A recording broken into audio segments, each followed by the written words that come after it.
किसी के बाप का हिंदुस्तान थोड़ी है। बिल्कुल मैं कहना चाहता हूं, जिन्होंने इस देश के लिए खून बहाया उनके बाप का हिंदुस्तान है, उस गरीब मुस्लिम कारीगर के बाप का हिंदुस्तान है। पर जो ये कहते हैं कि आगरे का लाल किला किसके बाप ने बनवाया, आगरे का किला किसके बाप ने बनवाया, दिल्ली का किला किसके बाप ने बनवाया, हैदराबाद का चार मीनार किसके बाप ने बनवाया, उसके बाप का यह हिंदुस्तान नहीं है। अगर इस रास्ते में आप कांटे बिछाना चाहते हैं तो उनके लिए एक लाइन कहना चाहता हूं, सभापति महोदय, तेरी तमन्ना है पर हम खार न बोने देंगे। खार कांटों को कहते हैं। तेरी तमन्ना है पर हम खार न बोने देंगे, तुझे हम राह की दीवार न होने देंगे। तू सबको रौंद कर आगे जो निकलना चाहे, हम तेरी इतनी भी रफ्तार न होने देंगे। ताजमहल पर भी दावा कर दिया गया। अब तो मैं पूछना चाहता हूं, और सुप्रीम कोर्ट ने अपने जजमेंट में कहा कि भाई शाहजहां के जमाने का लिखा फरमान लेके आइए, तब हम मानेंगे कि इस पे कोई दावा है या नहीं।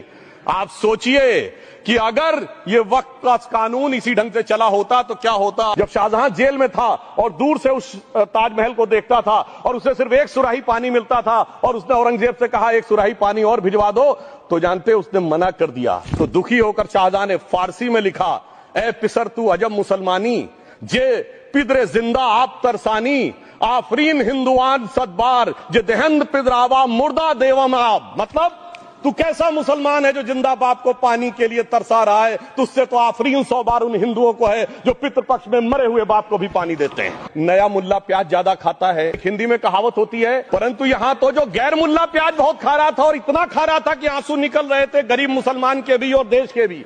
इसलिए मैं कहना चाहता हूं, इबादतों की तरह मैं ये काम करता हूं, अपने फर्ज को झुककर सलाम करता हूं, फिर भी आप खिलाफत कर रहे हैं तो तेरी मुखालफत से निखरती है शख्सियत मेरी। मैं सियासी दुश्मनों का भी बहुत एहतराम करता हूं। हाँ, एक प्रश्न बहुत उठाया जाता है कि केवल मुस्लिम ही वक्फ को क्यों दान दे सकता, ऐसा वक्फ बोर्ड में क्यों संशोधन किया गया। कि ये हमने ईमानदारी से मुस्लिम समाज के कल्याण के लिए बात की है, क्योंकि एक तरफ खड़ा हुआ है ईमानदार मुसलमान जो शराफत के साथ ईमान को गले से लगाए हुए हैं, और दूसरी तरफ कुछ चंद सरमाएदार हैं जो उस अमानत में खयानत करके शरारत के साथ उसके झंडा बरदार बनना चाहते हैं। तो ये मुकाबला किसके बीच में है? ये शराफत